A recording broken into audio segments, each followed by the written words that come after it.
Welcome in to Bengals Breakdown. I am Stone Shields. Thanks so much for hanging out with us here this afternoon. Coming up on today's show, we're going to be breaking down some of the Bengals' top 30 visits that have been leaked out to the public. There are several players that we are going to be talking about. I believe we got 16 names here on today's show that we're going to be breaking down. Of course, all NFL teams have the opportunity to visit with 30 guys prior to the NFL draft, guys that they are thinking about taking really early on in the 2025 NFL draft. Before we get into that, make sure you guys give me a follow over on Twitter at StoneShields_. All of our Bengals Breakdown content will be posted to my Twitter page. You'll also start to find a lot more short form content up there these days as well. So help me out. Give me a follow over on Twitter. Trying to get to 600 followers here by the end of the month of April. So help me out. Give me a follow at StoneShields_.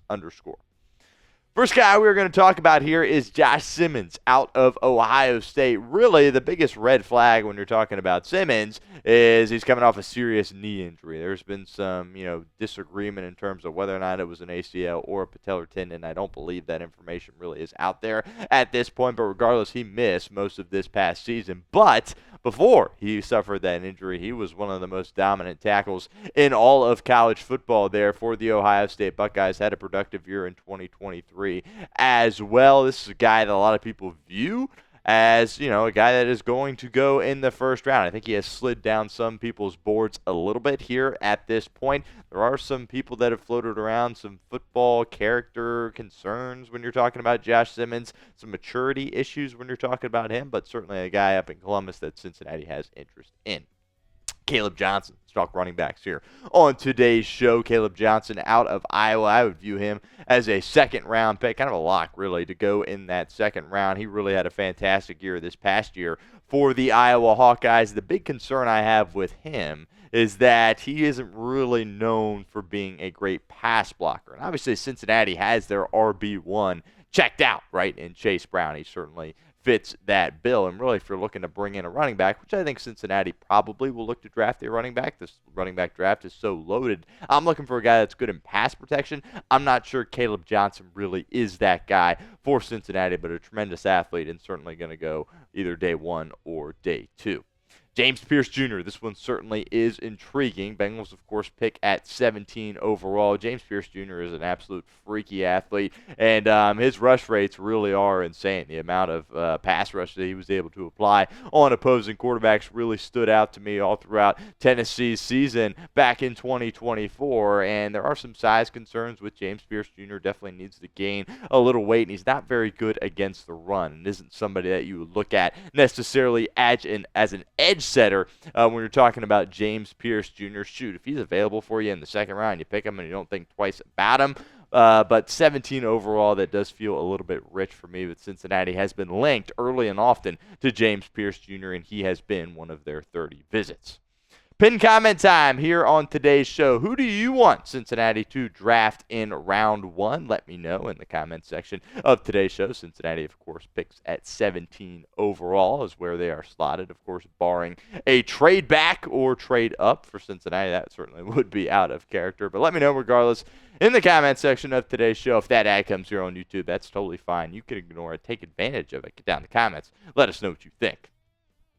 Quinshon Judkins here out of Ohio State. They really had a two-headed monster back there at running back, did the Buckeyes this past year. Look, Judkins is a guy that runs with a lot of toughness, and he's just a bully, kind of a bulldog type guy. He's a violent runner, and he really played a big part in Ohio State's run to a national championship. I think really his best football was actually played his freshman year at Ole Miss. He played 2 years at Ole Miss, of course, before transferring to Ohio State. But this is a guy that I am pretty confident is going to have a quality career in the NFL. Seems to be a really, really good football player, tough guy, and Cincinnati obviously has some interest in Quinshon Judkins. Next up here is Omarr Norman-Lott, another Tennessee guy on that Tennessee defense. He really was great for the Volunteers this past season. Really doesn't miss too many tackles. Does a great job of getting guys on the ground. But Tennessee played so many guys along that defensive line, so his snap counts aren't really up that high. Obviously, an NFL team would be looking for him to play a little bit more. There are some size concerns. He is a little bit undersized, but I loved how he got guys on the ground, and I think Norman-Lott certainly could be a potential target for Cincinnati if they opt to draft the guy along the interior defensive line. Josh Conerly here from Oregon. The Bengals are definitely in the market for an offensive lineman. He was a tackle in college. He's one of those guys that I think could perhaps bump into that guard spot. Talking about Conerly there out of Oregon. Again, Cincinnati needs to bring in a guy along the offensive line. Conerly could be that guy, as could Jonah Savaiinaea out of Arizona. I really love Jonah Savaiinaea. There are some questions about his athleticism. He played tackle in college. I view him as more of a guard, which, of course, Cincinnati desperately could use a guard on their football team. But he's a guy that played a ton of football at Arizona. He's super tough, lacks some athletic traits, but I think he could go in there and really be a good run blocker and pass blocker for Cincinnati along the interior defensive line. Look out for Jonah Savaiinaea in the second or third round. We'll continue with our top 30 visits here in a minute, but first, want to give a shout-out to our friends over at Game Time, as today's show is presented by Game Time. Game Time makes getting tickets even faster and easier. Prices on the Game Time app actually go down the closer it gets to the first pitch. With killer last-minute deals, all-in prices, views from your seat, and their lowest price guarantee, Game Time takes the guesswork out of buying MLB tickets or any tickets that you have interest in purchasing. They've got last-minute deals. Save up to 60% off buying last minute for sports, concerts, comedy, theater, and more. Really love the zone deals. Save even more when you choose a section and let Game Time choose the seats for you. Also love the all-in pricing. Toggling this feature up front allows you to see your total up front so you don't get hit with any of those surprise fees at checkout like some of those other ticketing companies can get you with. So take the guesswork out of buying tickets with Game Time. Download the Game Time app. Create an account. Use code CHATSPORTS for $20 off your first purchase. Terms apply. But again, create an account and redeem code CHATSPORTS for $20 off. Download the Game Time app today. Last minute tickets, lowest prices, all guaranteed. Next up here, let's talk Walter Nolen out of Ole Miss. Nolen's a guy that is an interior defensive lineman, but really my biggest concern with him is he was kind of wildly hot and cold for the Ole Miss Rebels. He either was doing a ton or he really wasn't doing much at all. And there are some issues about, kind of some off-the-field concerns when you're talking about Walter Nolen, what kind of football player and mature guy that he is out there. That's something a lot of people have brought up as an issue. And, there were even reports of him walking off the practice field mid-session due to some frustration, so that's really a big red flag for me. But he really was a big Senior Bowl winner. People were really glowing about Walter Nolen there at the Senior Bowl. Could be a guy that Cincinnati looks to add to their interior defensive line, but a guy personally I would stay away from. Nick Emmanwori, big fan of him and his game out of South Carolina. This guy's unbelievable. He's big, plays that safety position, is a great tackler. He's a guy that really could go out there and race tight ends, I think. If he was matched up against a wide receiver in the NFL, you have some concerns there, but I love the tackling, something Cincinnati really struggled with defensively last season, and I think they just need to add somebody to that safety room. He could be a pick for them at number 17 overall, as we've talked about a lot on this show. Pick a safety for me in the comments section of today's show. Type NE for Nick Emmanwori or MS for Malachi Starks. I think both these guys are going in the first round. Both these guys potential targets for Cincinnati. Let me know which one you like better because I like both of these guys a lot. I've mocked both of them to Cincinnati in the past. But let me know in the comments of today's show. Type NE or MS right now.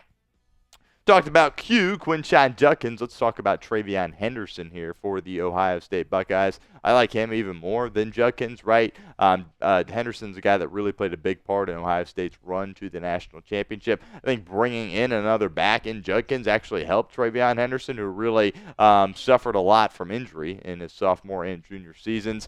freshman year was obviously incredible, and I thought he really finished it awesome with a senior year in terms of what he was able to do out on the football field for the Ohio State Buckeyes. I think the prospect of him and Chase Brown out there in your running back room is very, very intriguing for the Cincinnati Bengals. It's just a matter of whether or not you want to take a running back that early when you have a starting running back that is really, really good in Chase Brown and so many other positions of need. Keep it with the Buckeyes here. Ty Hamilton along the interior defensive line. He was really great for Ohio State. Came back another year, was able to get guys on the ground. Do question, sometimes his ability to get home in a pass rush situation, but obviously that isn't his main job there as a defensive tackle, but certainly something that is noteworthy. Jack Sawyer, also an edge rusher for Ohio State. Got to give credit to Sawyer. He played his best in those biggest moments. Obviously, everyone remembers the scoop and score on Quinn Ewers against Texas in the college football playoffs. Not the most athletic guy in the world, but he really does a great job of never quitting, right? And he continues to make plays for Ohio State, and he's played a ton of football for the Buckeyes. Felt like he was there forever. Somebody's going to pick him, and, he's an Ohio guy. I'm sure he would love playing for Cincinnati. I wouldn't take him in the second round, and we'll see if he possibly would be available in the third round. Aireontae Ersery out of Minnesota, offensive lineman. You feel really good about your tackles in Amarius Mims and Orlando Brown Jr., but, as we saw last year, those guys struggled staying healthy at some points, and you didn't really have a ton of great depth behind them. Aireontae Ersery could be a guy that you look to. He is a massive, massive human being, and a lot of people think he's going to translate well into the NFL, but I don't think he's ready to be a guy just yet. Nick Martin at that linebacker position out of Oklahoma State. Cincinnati, of course, in the market for a linebacker. With the uncertainty around Jermaine Pratt, again, I would be surprised if he was back with this football team. Nick Martin is a guy that offers special teams value. I think that's something Zach Taylor and obviously Darren Simmons would really, really like. A lot of people think he can be a three-down guy in the NFL, and starting out as a special teams guy, a guy that contributes on special teams, would really be intriguing for a lot of teams. Nick Martin, certainly a prospect Cincinnati has their eyes on. Charles Grant here, offensive tackle out of William and Mary. This guy was a stud at William and Mary, but obviously the biggest question with him is, hey, you're going to have a significant step up in competition. How are you going to be able to deal with that? Do want to make note, William and Mary was really a heavy run scheme kind of team, and obviously that's not what Cincinnati does. They are a pass-first football team, so there's some questions on what his pass pro looks like. But he's got all the traits, and he was unbelievable for William and Mary this past year. Last guy here, Ty Robinson, out of Nebraska at that interior offensive line spot. And I view him as definitely a guy that would come in and probably only be an early down guy and hopefully develop into somebody that can really be out there for more snaps out there on the football field. Personally, not the biggest fan of Ty Robinson. I think there's some other more cleaner prospects out there along the interior defensive line. But Cincinnati, obviously, they have new coaching along that defensive line with Jerry Montgomery. Perhaps could draft him and then develop him into somebody that could really be out there for more snaps.